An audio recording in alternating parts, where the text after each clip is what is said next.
ప్రార్థిస్తున్నాం. వాక్యం జ్ఞాపకం చేసుకుందాం. అదేవిధంగా ఈ పండుగ దినంలో ముందు మనం యాకోబు జీవితం జ్ఞానం చేస్తున్నాం. యాకోబు ఇశ్రాయేలుగా మార్చబడటం, ఇశ్రాయేలు ఐగుప్తుకి పంపించడం, ఐగుప్తులోను వారి బాధలు పడటం, ఆ బాధలు దేవుడు చూడటం, దేవుడు తానే దిగి వచ్చి మోసేని దర్శించి మోసేని సిద్ధం చేయడానికి ఆయనే అన్నీ కూడా నడిపించడం, ఇవన్నీ కూడా మేము జ్ఞానం చేస్తున్నాం. ఎందుకంటే యాకోబు జీవితం ఎవరిది? యాకోబు జీవితం అంటే మనదేనే. అంటే యాకోబుగా ఉన్న మనల్ని ఇశ్రాయేలుగా మార్చిన దేవుడు. ఈ యొక్క ఐగుప్తులోను, అంటే ఐగుప్తు అంటే లోకం అండి. లోకంలో జీవిస్తున్నాం, లోకంలో శ్రమల్లో ఉన్నాం. అంటే లోకం అధిపతి ఎవరు? ఈ రోజుల్లో సాతానే. అంటే విడుదల పొందుతున్న వరకు సాతానే. కాబట్టి అందులో పడి బానిసలుగా బతుకుతున్నటువంటి ఇశ్రాయేలు ప్రజల్ని విడిపించడానికి పరలోకం నుంచే యెహోవా తను దిగి మోసేని సిద్ధం చేస్తున్నారండి. మరి మోసే ఎటువంటి వాడు? మోసేకి 2 బిరుదులు ఉన్నాయి. నమ్మకమైన వాడు, నైట్లోనే నమ్మకమైన వాడును, సాత్వికుడు, మిక్కిలి సాత్వికుడు. మరి మోసే మొట్టమొదటి చూస్తే ఆయన 40 సంవత్సరాలు రాజరికంలో పెరిగాడు. 40 సంవత్సరాల్లో కూడాను సకల విద్యలో నేర్చుకున్నాడు, అన్ని రకాలుగానే. కానీ ఆయనలో ఉన్న రక్తం ఎవరిది? ఆయనలో ఉన్న రక్తం ఎబ్రీ రక్తం అండి. ఆయన రాజరికంలో పెరిగినా సరే ఆయన ఎప్పుడు ఆలోచన ఎప్పుడు కూడా ఎబ్రీ ప్రజలు రక్షించబడాలని కోరుకునేవాడు. కాబట్టి ఆయన ఆలోచన ఎప్పుడు కూడా ఎబ్రీ ప్రజల మీద ఉండేదండి. వాళ్ళ బానిసత్వాన్ని చూసి ఎలాగైనా విడిపించాలి. ఆయన అనుకున్న నమ్మకం ఏమిటంటే, దేవుడే నన్ను ఇక్కడ ఈ కుటుంబంలో పంపించాడు, రాజరికంలో పంపించాడు, ప్రజలను విడిపించడం కోసం పంపించాడు, ఖచ్చితంగా నా చేత దేవుడు కార్యం చేస్తాడు అని గట్టిగా నమ్మినవాడండి. ఆ యొక్క నమ్మకంతో ఉన్నవాడే. మరి ఆయన 40 సంవత్సరాలు అక్కడ రాజరికంలో ఉన్నప్పుడు ఆయన బయట ఒకసారి బయట తిరగడానికి వచ్చాడు. వచ్చినప్పుడు అక్కడ ఉన్నటువంటి ఐగుప్తులు కొంతమంది ఎబ్రీల్ని హింసల పాలు చేయడం చూశాడు. హింసల పాలు చేస్తూ చూసినప్పుడు ఆవేశపడి వారిని కొట్టి చంపేసి ఇసుకలోకి పెట్టేశాడు. అంటే ఆయనకి ఉన్నదని ముక్కోపి, ఎక్కువ ఆయాసపడే, అంటే కోపం తెచ్చుకునే మనిషి అండి. అన్యాయం చూస్తే ఖచ్చితంగా కోపం తెచ్చుకుంటాడండి. అటువంటి స్వభావం గలవాడు. ఆ సమయంలోనూ దేవుడే నిర్ణయించిన ద్వారా జరిగిస్తాడు అనుకున్నాడు ఆయన. ఆ తర్వాత మర్నాడు మళ్ళీ అక్కడికే మళ్ళీ వచ్చినప్పుడు ఎబ్రీ పిల్లలిద్దరూ వాళ్ళు దెబ్బలాడుకుంటూ ఉంటారండి. ఆ దెబ్బలాడుకోవడం ఆయన చూసి ఆయన అంటాడన్నమాట, మీలో మీరు దెబ్బలాడుకుంటే మీరు నశించిపోతారు, మీరు ఐకమత్యంగా ఉండాలి, ఇలా ఉండటం మంచిది కాదు, తప్పది అని వారిని మందలించడానికి చూసాడండి. మందలిస్తున్నప్పుడు ఆ ఎబ్రీ పిల్లలు అంటారన్నమాట, నీవు మాకు చెప్పడానికి నువ్వెవడవు, నీ మా మీద తీర్పుగా నియమించింది ఎవరు నిన్ను? ఒకవేళ నిన్న ఐగుప్తుడిని కొట్టి చంపేసిన విధంగాను మమ్మల్ని కూడా కొట్టి చంపేస్తావా అని చెప్పి ఎప్పుడైతే తిరగబడ్డారో తను చేసింది బయటపడిపోయిందని చెప్పి వెంటనే అక్కడి నుంచి పారిపోయి మిద్యాను అరణ్యంలోకి ప్రయాణం చేస్తాడు. అక్కడ ఒక యాజకుడి ఇంటికి చేరుకుంటాడు. ఎలాగైతే యాజకుడి కుమార్తెను పెళ్లి చేసుకున్న తర్వాత 40 సంవత్సరాలు యాజకుడి దగ్గర సకలం, అంటే దేవుని దగ్గర నేర్చుకోవాల్సినవన్నీ కూడాను యాజకుడి దగ్గర నేర్చుకున్నాడు. 40 సంవత్సరాలండి. ఒక గొర్రెల కాపరి కింద తను అన్నీ నేర్చుకున్నాడండి. ఎందుకంటే ఇక్కడ ఒక విషయం చూడాలండి. యాకోబుని లాబాను దగ్గరికి పంపించాడు దేవుడు. లాబాను దగ్గర నేర్చుకోవాల్సినంత 20 సంవత్సరాలు నేర్చుకున్నాడు. నేర్చుకున్న తర్వాత యాకోబుని ఇశ్రాయేలుగా దేవుడు మార్చాడు. అదేవిధంగా ఇక్కడ మోసేని అక్కడ ఒక 40 సంవత్సరాలు ఇక్కడ ఇత్రో అనేటువంటి ఒక సేవకుడి దగ్గర మిద్యానరణ్యంలో పంపించాడు. దేవుడు పంపించాడు. అక్కడ అన్ని రకాలుగా నేర్చుకున్నాడు. ఎందుకంటే దేవుని చేత వాడబడాలి అంటే మొట్టమొదటి మనం దేవుళ్ళను నేర్చుకునే వారిపై ఉండాలి. దేవుని చేత, ఎందుకంటే ఎప్పుడు కూడా దేవుని మనల్ని ఏమి చూస్తాడు? ఆత్మీయ ఫలాలు. ఆత్మీయ ఫలాలు లేకుండా మరి ఏమి చేయలేమండి. మోసే గురించి దేవుని సాక్ష్యం మిక్కిలి సాత్వికుడు, ఈ భూమి మీదే మిక్కిలి సాత్వికుడు. మరి వాక్యంలో సాత్వికుడు అన్నమాట ఎవరికి ఉంది? నేను సాత్వికుడును దీన మనసు గలవాడును అన్న సాక్ష్యం ఎవరు చెప్పారండి? ఒక యేసయ్య మాత్రమేనండి. యేసయ్య బోధకుడు. బోధకుడు అన్నవారు ఒకళ్ళే లోకంలో. ఎప్పుడు కూడా బోధకుడు అన్నవారు ఎప్పుడు ఒకళ్ళేనండి. మరి ఎక్కడే నేర్చుకోవచ్చు? ఎవరి దగ్గర నేర్చుకోవాలి? దేవుని దగ్గర. దేవుని వాక్యం అంటే యేసయ్యే బోధకుడు. ఆయన దగ్గరే మనం నేర్చుకోవాలండి. నేర్చుకునేవనుకోండి ఆయనలో ఉన్న లక్షణాలన్నీ కూడా మనం సంపాదించుకునేవారు ఉంటామండి. మిక్కిలి కోపిష్టి అయినటువంటి మోసేని మిక్కిలి సాత్వికుడు అని ఒక బిరుదు వచ్చే విధంగాను తానే ఆ సాక్షి చెప్పింది ఎవరు? ఇక్కడ యెహోవాయేనండి. ఆ విధంగా నడిపించాడు. ఆ మాట సంఖ్యాకాండం చూడమ్మా, సంఖ్యాకాండంలో 12:3.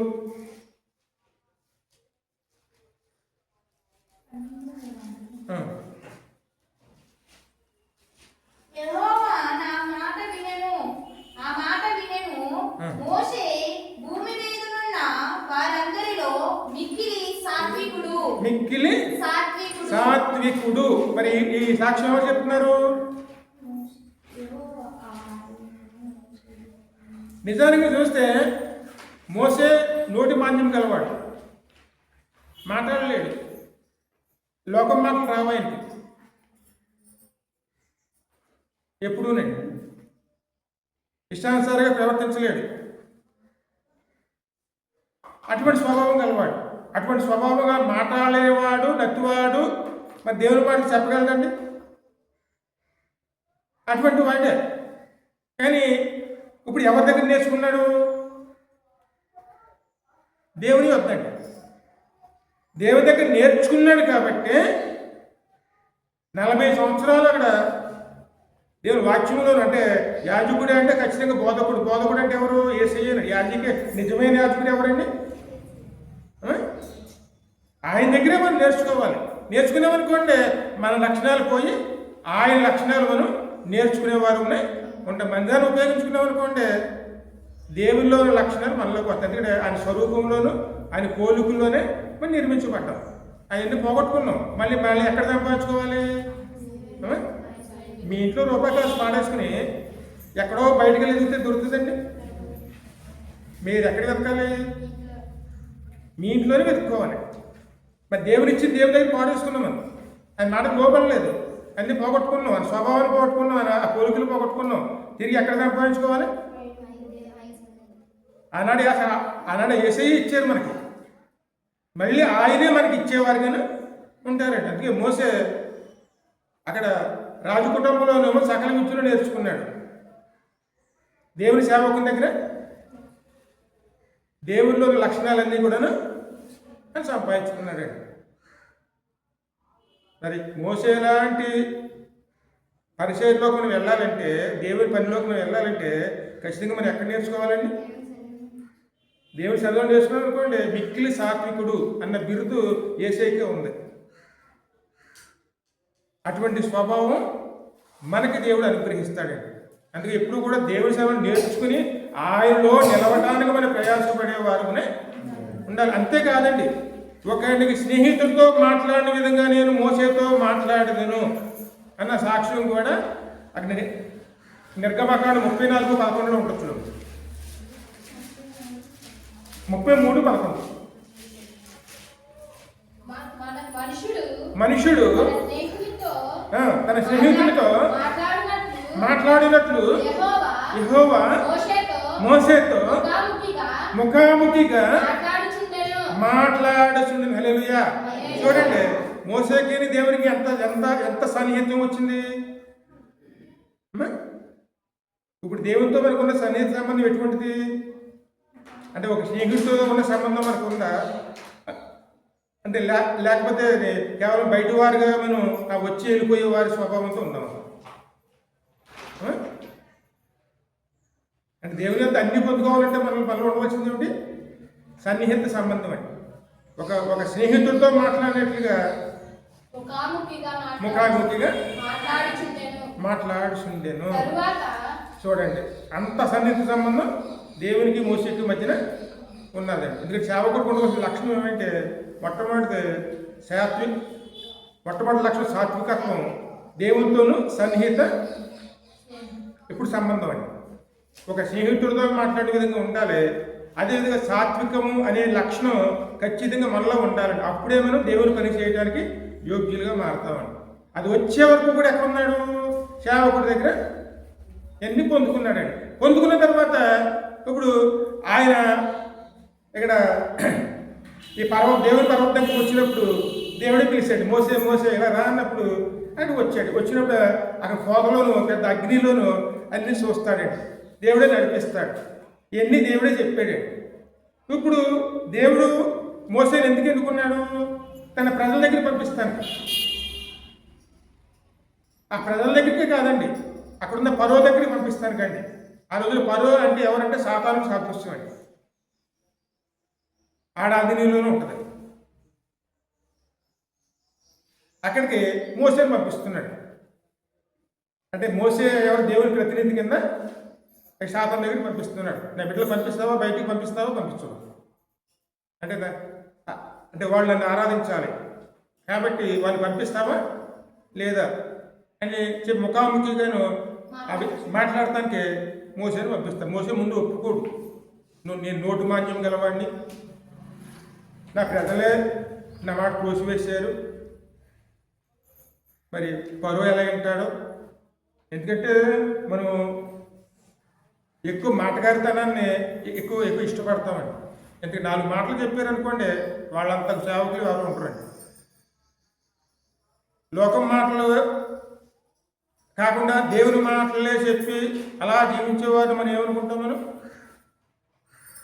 మాట్లాడటం తెలియదండి. లోకం మాటలు రావు కాబట్టి, వాళ్ళు మాట్లాడరు కాబట్టి, అది ఇష్టం ఉండదు కాబట్టి మనం ఏమనుకుంటాం?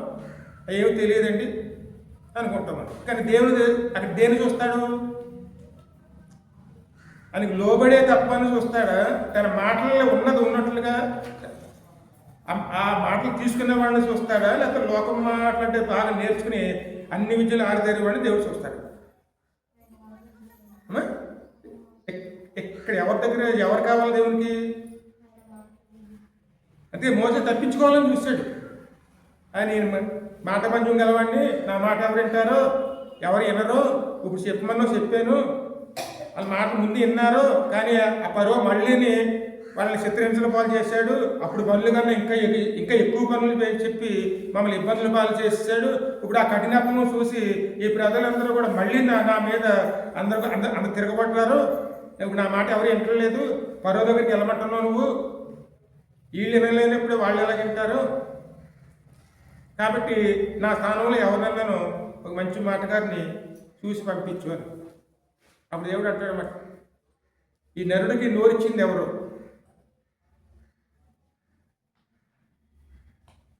నేనే నీకు తోడే ఉంటాను. నీ అన్నగారు వస్తున్నాడు, అన్నగారు నీకు అప్పచెప్తాను, ఆయనకు నువ్వు నోరుగా ఉండు, దేవుడుగా ఉండు అని చెప్పి కొరవకు నేను దేవుడిగా నియమిస్తున్నాను. అంటే దేవుని ప్రతినిధి ఇక్కడ మోసే అండి. అక్కడ దేవుని స్థానం ఎవరికి ఇచ్చారు? ఒక మోసేకండి. ఎందుకంటే దేవుని బిడ్డలు మనము ఆ స్థాయిలోకి వెళ్ళాలండి. అలాగే యాజక సమూహంగా దేవుడు వాళ్ళు పిలిచినప్పుడు అందరూ ఎవరో మనం ఆయన ప్రతినిధులుగా మనం సాతానుతో పోరాడేవారు ఉన్నాయి, సాతాన్ని ఎదిరించేవారు ఉన్నాయి, ధైర్యంగా నిలబడేవారు ఉన్నాయి. మన లోపాలను బట్టి కాదండి, దేవుడి శక్తిని బట్టి మనం పనిచేసుకునేవారు ఉన్నాయి ఉండాలి. అప్పుడు దేవుడు నిజంగా వాడుకుంటాడు. మన లోపాలు బట్టి మీ చేయలేను, నీ నా వల్ల కాదు అని మనం అనుకోకూడదండి.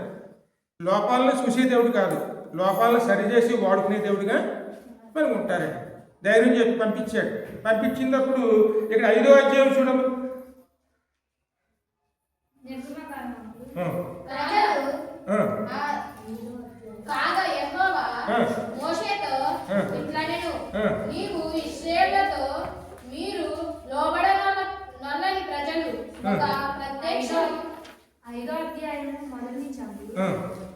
తరువాత మోసే అహరోనులు వచ్చి ఫరోను చూసి ఇశ్రాయేలు దేవుడైన యెహోవా అరణ్యములో నాకు ఉత్సాహము చేయుటకు నా జన్మను పోనిమ్మని ఆజ్ఞాపించుచున్నాడని అడు ఫరో అంటున్నాడండి, నేను అతని మాట విని ఇశ్రాయేలును పోనిచ్చుటకు యెహోవా ఎవడు అంటే ఫరో ఏం మాట్లాడుతున్నారు ఇప్పుడు? నేను ఆయన మాట వినడానికి ఆయన ఎవడు? ఆ మాట ఎవరంటారండి? లోకంలో రెండు రకాల వారే ఉంటారండి, దేవుని ప్రతినిధులు, సాతాను ప్రతినిధులు. సాతాను ప్రతినిధులు సాతాను పనులు చేస్తారు, సాతాను ఆలోచనలు చేస్తారు, దేవుడు తెలుసుకోలేదు కాబట్టి వాళ్ళకి తెలియదు. దేవుని ప్రతినిధులు దేవుని మాటలు మాట్లాడతారో దేవుని చిత్తాన్ని నెరవేరుస్తారండి. ఇందులోనూ ఇక్కడ మరి ఎవరి ప్రతినిధులుగా ఉండాలి? దేవుని ప్రతినిధిగా ఉన్నామనుకోండి, మన ధైర్యంతో మనం దేవుడు చెప్పమన్నది ఖచ్చితంగా చెప్తాం. మన మొక్కమాట ఉండదండి. దేవుడు ఏం చెప్పమన్నాడు అదే చెప్తాం. ఎప్పుడైతే మనం అటువంటి చోటకి వెళ్ళామనుకోండి, వాళ్ళు అంటారు యెహోవా ఎవరు? ఈ రోజులు అంటలేదండి, యేసయ్య ఎవరు? ఆయన మాట మేము ఎందుకు వినాలి అని వాళ్ళు చాలా మంది ఉంటారు. ఆ మాట చెప్పేమనుకోండి మీద పడి కొట్టి చంపేసి వాళ్ళు కూడా చాలా మంది ఉన్నారు. అందుకే మరి యేసయ్య శిష్యులు మరి అంతమంది అందరూ కూడా అపసాక్షులుగా ఎందుకు మారారండి? ఆ పరిస్థితులు వస్తాయండి. ఆ విషయంలో అంటున్నాడు, వాడు ఫరో అంటున్నాడు, అతని మాట విని నేను పంపిస్తానికి యెహోవా ఎవడు? నేను యెహోవాని ఎరగను, ఇశ్రాయేలును పోనీయను. కానీ మోసే ఏమడిగాడు? మా దేవునికి ఆరాధన చేసుకోవడానికి 3 రోజులు మమ్మల్ని విడిచిపెట్టండి, వెళ్ళి మేము పలానా మా దేవుడు ఎక్కడికి వెళ్ళమన్నాడు అక్కడికి వెళ్ళి, అంటే దేవుని పర్వతం ఉంది, అక్కడికి వెళ్ళి మేము ఆరాధన చేసుకోవాలి. దేవుడు మాకు చెప్పాడు, మా దేవుడు మాకు చెప్పాడు కాబట్టి మా మేకల మందులతో మా పిల్లలతో వెళ్ళి మేము ఆరాధన చేసుకుంటాం. ఒక 3 రోజులు అది మనం విడిచిపెట్టమంటే కేవలం 3 రోజులు అడిగాడు. ఆయన అంటున్నాడు అన్నమాట, యెహోవా ఎవడు? నేను ఎందుకు విడిచిపెట్టాలి అని చెప్పి వాళ్ళ దగ్గర పనిచేస్తున్న వాళ్ళు పిలిచి, ఇశ్రాయేలు మీద అధికారులుగా నిలబెట్టిన వారిని వాళ్ళు పిలిచి, ఇదిగో ఈ ప్రజలు వాళ్ళ మూర్ఖత్వంతోనూ పని సరగొడటానికి, ఎందుకంటే ఆ చేసే పని బానిసత్వం అండి, పని కొట్టుకోవడానికి తమ దేవుని సాకుగా చూపిస్తున్నారు, ఆరాధన అంటున్నారు, ఆ యెహోవా ఎవడు ఆరాధించడానికి అని ఇష్టానుసారంగా మాట్లాడాడు. ఆ తర్వాత వీళ్ళకి ఇంకా శ్రమల పాలు చేసేసాడు.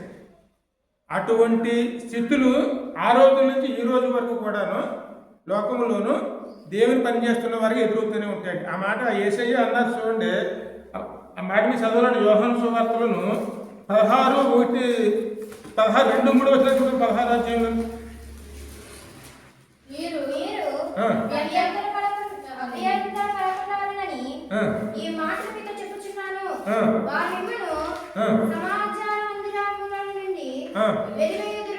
సమాజ మందిరంలో వెలివేస్తారు, మిమ్ములను చంపు ప్రతి వాడును వారి దేవునికి సేవ చేస్తున్నారు అనుకుంటారు.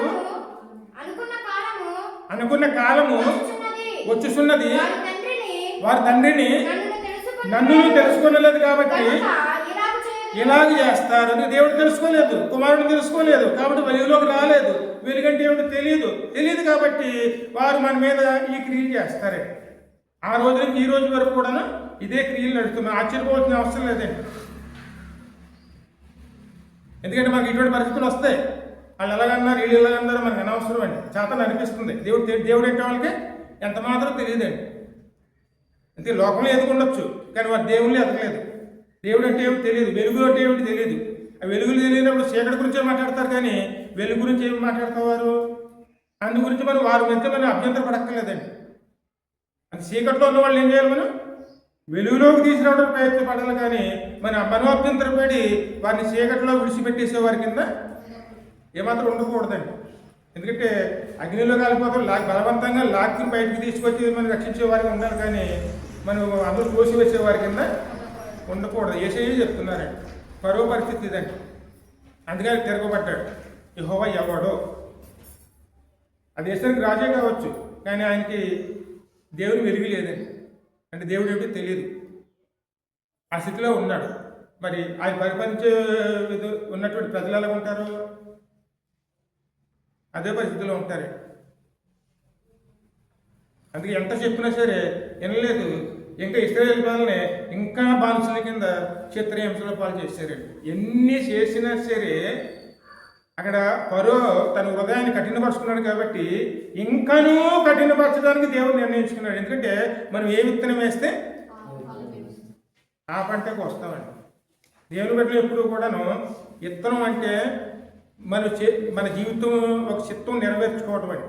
అంటే విత్తనం మనం ఏ విత్తనం వేస్తున్నాం? ఇక్కడ మోసేలాంటి సాత్వికం అనే విత్తనం వేసుకుంటున్నామా, లేకపోతే కఠినత్వం అనే విత్తనం వేసుకుంటున్నామా? దాన్ని వేసుకునే విత్తనాన్ని ఏం చేస్తారండి? నీరు కట్టి దేవుడు ఫలింపజేస్తారండి. అందుకే మనం ఎప్పుడూ కూడా కఠినంగా ఉండడానికి ప్రయాసపడకూడదు. కఠినం అనేది మనలో వచ్చిందనుకోండి తీసి అవతల పాడేయాలి. ఎందుకంటే కలుపు మొక్క మొలితే ఎందలు పెంచుతాం మనం.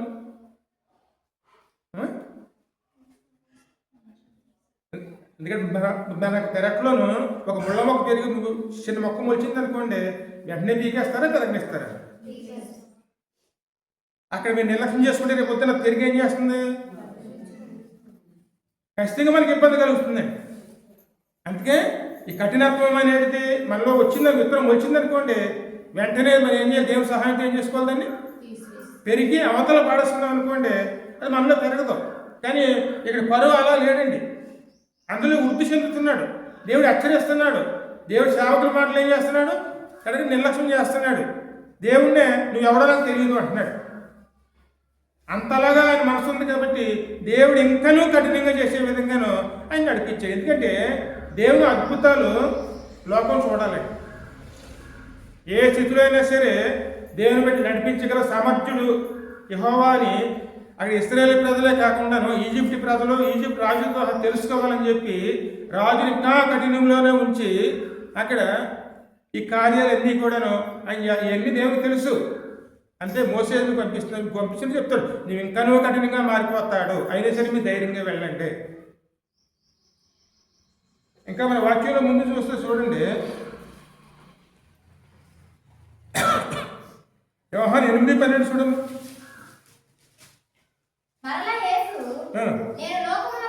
నేను లోకమునకు వెలుగును, నన్ను వెంబడించువాడు చీకటిలో నడవక జీవపు వెలుగుని కలిగి ఉందినని వారితో చెప్పాను. ఇక్కడ పరో ఎవరు వెంబడిస్తున్నాడు?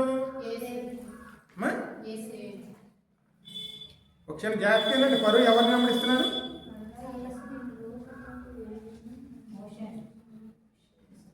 ఇక్కడ పరో ఎవరిని వెంబడిస్తున్నాడు? సాతాను. కాబట్టి వాడు కఠినంగా మారిపోయాడు. అదే జీవ వెలిగినటువంటి యేసుని వెంబడించాడు అనుకోండి, మోసేలో సాత్వికంలో మారుతాడు. ఎందుకంటే వెలుగులోకి రావాలి. ఆ వెలుగులో రావడం ఇష్టపడలేదు కాబట్టి చీకటిలోనే ఉన్నాడు, చీకటి క్రియలు చేస్తున్నాడు, చీకటి స్వభావంతోనే ఉన్నాడు. అందుకే మనం వెలుగుని మనం ఎప్పుడైతే ప్రేమిస్తామో ఆ వెలుగు మన కుటుంబంలోకి వచ్చిందనుకోండి, మన కుటుంబంలో ఏం జరుగుతాయి? అప్పుడు వెలుగు కార్యాలే. అంటే దేవుడు వెలుగై ఉన్నాడు, ఆ వెలుగు ఎక్కడ ఉండాలి? అంటే మనలో ఉండాలి. అప్పుడు మనం వెలిగించబడతాం. కానీ ఆ వెలుగుని ద్వేషించాడు ఆయన, అది ఎవడో నాకు తెలియదు అంటున్నాడు. మరి ఆయన జీవితంలో వెలుగు ఎలాగ వస్తుంది? కేవలం చీకటే ఉంది కాబట్టి చీకటి కార్యాల గురించి ఆలోచిస్తాడండి. దేవుడు వెలుగై ఉన్నాడు కాబట్టి మనం ఏం చేయాలి? వెలుగుని మనలో చేర్చుకుని మనం వెలిగించబడేవారు ఉండాలి. ఆ వెలుగు గురించి మాట్లాడటానికే మోసే వచ్చి మా దేవుడిని ఆరాధించుకోవడానికి మాకు సమయం ఇవ్వండి, ఎందుకంటే ఆయన రాజుగా ఉన్నాడు. అందుకే క్రైస్తవులు ఎప్పుడు కూడాను పోరాడి సంపాదించుకునే వారిని దేవుడిని ఆరాధించడానికి కూడా సమయం దొరకదండి. సాతాను అంతలా శోభం తీసుకొస్తారు. ఎందుకంటే మరి ఎక్కడున్నాం? ఎపిసిలో ఏమన్నారంటే 6వ అధ్యాయంలోను. ఎందుకంటే మరి పోరాడి ఎవరితో పోరాడుతున్నాం? నిత్యం ఎలా ఉండాలి? ఇప్పుడు ప్రార్థనా పోరాటం చేసేవనుకోండి సాతాను ఎదుర్కోగలుగుతామండి. ఆయుధాలు వదిలేస్తే 6 పదం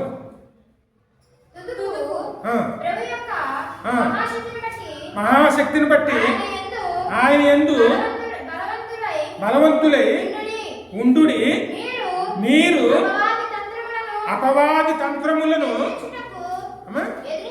ఎదురించుటకు శక్తిమంతుడగునట్లు దేవుడిచ్చు సర్వాంగ కవచమును ధరించుకున్నాడు. హల్లెలూయా. ఇప్పుడు ఈ స్థితిలో కూడాను మన దేవుణ్ణి ఆరాధించాలంటే మన పరిస్థితులు అనుకూలపరచబడాలి. ఏదో ఒక అడ్డంకులు వస్తాయి, ఏదో సమస్యలు వస్తాయి, సాతాను తీసుకొస్తాడు. సాతాను ఏమో జాగ్రత్త వస్తాడండి. ఎందుకంటే వెలుగంటాడు దేశం, మన ఎల్లోకి రానవాడు. వెలుగు తెలుసుకునే విధంగా మనం నడిపించలేడు, అభ్యంతరాలు పెడతాడు, ఇంకా కష్టాలు తీసుకొస్తాడు. దేవుని మీరు బలంగా ఉండాలని కోరుకున్నారు అనుకోండి, వాడు ఇంకనూ బలంగా మన మీద ప్రయోగాలు చేస్తాడండి. కానీ మనలో ఏముండాలి? ఎప్పుడు కూడా పోరాడే తత్వం అండి. పోరాడి మనం దేవుని సహాయంతో మనం ఎదిరించి అక్కడ అది పొందుకునేవారు ఉండాలి. అది మోసే ఏం కోరుకున్నాడు? 3 రోజులు ఆరాధన మహోత్సవాలు మన దేవుని దగ్గర జరిగించుకోవాలి మేము. కాబట్టి ఈ 3 రోజులు మనం వదిలిపెట్టండి, ఆ తర్వాత మళ్ళీ వచ్చేస్తాము అని చెప్తే దేవుని ఆరాధించడానికి కూడాను సాతాను ఒప్పుకోలేదు. అంటే ఆ యొక్క 10వ రోజు ఒప్పుకోలేదండి. అందువల్ల ఇంకా కఠినంలో తీసుకెళ్ళిపోయాడు. ఎందుకంటే ఆయన వెలుగంటే తెలియదు, దేవుడు అంటే తెలియదు. కాబట్టి దేవుని ఆరాధించడానికి ఎంత మాత్రం ఒప్పుకోలేడు. ఆ సమయంలో మనం ఏం ఉండాలి? పోరాడే ప్రార్థన. అంటే ప్రార్థన లేకపోతే ఆయుధాలు వదిలేస్తే మనం ఎవరు అవుతామండి? బానిసలం అవుతామండి. ఆయుధాలు ఎప్పుడైతే వదిలేసామో ఈ లోక సాతానికి బానిసలం అవుతాం. అది పెట్టే శ్రమలోనే మనం పడి అందులోనే నశించిపోతాం. అందుకే మన జీవితాలు ఎందుకు మారటం లేదు? దేవుడు ఇచ్చిన ఆయుధాలను ఏం చేస్తున్నాం మనం? అక్కడే వదిలేసి సాతానుతో రాజీ పడిపోతున్నాం. ఇంక సాతానుతో రాజీ పడితే అది ఏం చేయాలి? బానిసత్వంలో తీసుకెళ్తారు. ఆ బానిసత్వంలో ఏమొస్తాయి మనకి? కష్టాలు. ఇశ్రాయేలు ప్రజలు చూడండి, కష్టాల పాలు అయిపోయారు. ఇంకనూ కష్టాల పాలు చేశాడు. ఆవిడ మోసే మాట ఏంటో మానేశారు. అందుకే ఎప్పుడు కూడా మనలో ఏముండాలి? పోరాడేటువంటి తత్వము. ఆ పోరాడే తత్వం ఉందనుకుంటే ధైర్యంగాను ఖచ్చితంగా ఎదిరించేవారు ఉన్నాయి. అదేవిధంగా 2 కొరింథీయులు 4:4 చూడము.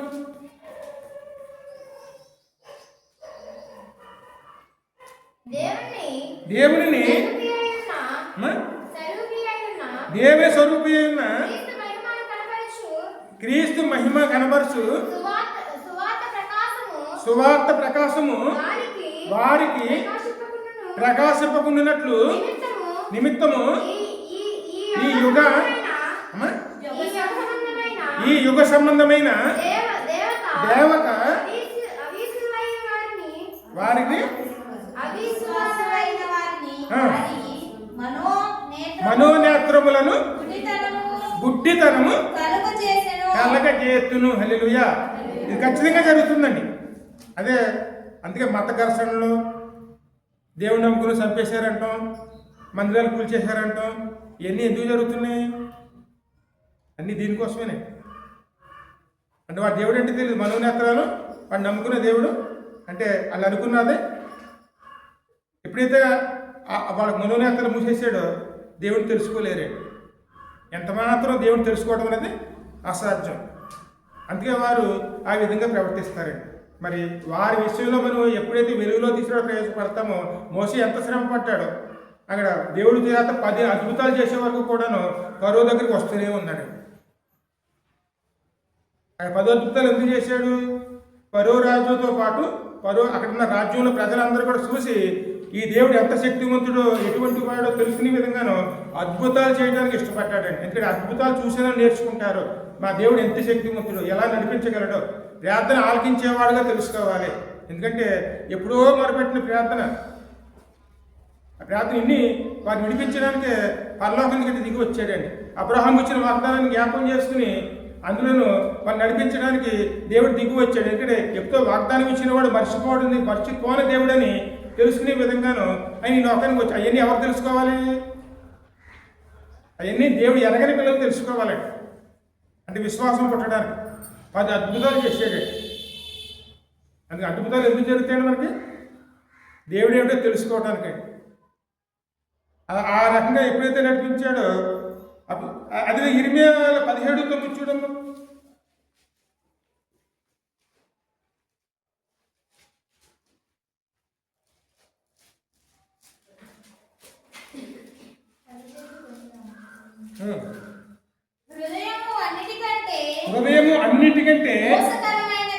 నాశనకరమైనది, అది ఘోరమైన వ్యాధి కలది. ఘోరమైన వ్యాధి కలది. ఎందుకంటే మన హృదయంలో పరిశుద్ధాత్మ ఉందనుకోండి, పరిశుద్ధమైన కార్యాలు జరుగుతాయి. మన హృదయం దురాత్మ ఉందనుకోండి, అడు మన ఆలోచనలు అనుకుంటే అప్పుడు అన్నీ అయ్యే వస్తాయి. అదే ఘోరమైన వ్యాధి, పాపమైన వ్యాధి ఎప్పుడు వస్తుంది మనకి? అప్పుడేనే. మన హృదయంలో ఎవరికి స్థానం ఇవ్వాలి? దేవుడు పరిశుద్ధాత్మ ఇచ్చామనుకోండి, పరిశుద్ధ కార్యాలు జరుగుతాయి. ఎప్పుడైతే మన దురాత్మకు అవకాశం ఇచ్చామనుకోండి, వెంటనే ఏం జరుగుతుంది? వాడు ఆలోచనలు వస్తాయి. దీన్ని గ్రహించుకున్నవాడు ధన్యుడే. ఇప్పుడు హృదయం ఎప్పుడు కూడాను దేవుని ఆధీనంలోనే ఉండాలి. అంటే హృదయ ఆలోచనలే క్రియ రూపంలో వస్తాయి. అందుకే జాగ్రత్త కలిగి ఉన్నాం అనుకోండి, ఖచ్చితంగా దేవుడు మనల్ని ఆయన నడిపిస్తారండి. ఆయన నడిపించాలంటే ఖచ్చితంగా మనలో ఏముండాలి? ఆయన మీద నడుచుకునేటువంటి భయమును భక్తిని. ఎప్పుడైతే ఆయన మీద ఆధారపడి ఉంటామో దేవుడే మనల్ని ఖచ్చితంగా నడిపిస్తారండి. ఇక చివరిగాను ఒక వస్తువు జ్ఞాపకం చేసి కీర్తన 51 చూడమ్మా, 51:10. దేవా నా యందు శుద్ధ హృదయము కలగజేయము. ఎవరిని అడగాలి మనము? ఏ భేదం లేదండి, అందరూ పాపం చేసిన వాళ్ళమే. మోసే దేవుని స్నేహితుడిగా పిలువబడ్డాడు, సాత్వికుడిగా పిలువబడ్డాడు. కాని మాట ఒక్క మాట అన్నాడు. కాని మాట అన్నది వల్ల ఏమైందండి? ఒక్క క్షణం ఆ ప్రజల్లో వచ్చే తిరుగుబాటుకి అది కోపం వచ్చి, ద్రోహులారా ఒక్క మాట అన్నాడు. ఆ మాట వచ్చినందువల్ల ఏమైంది?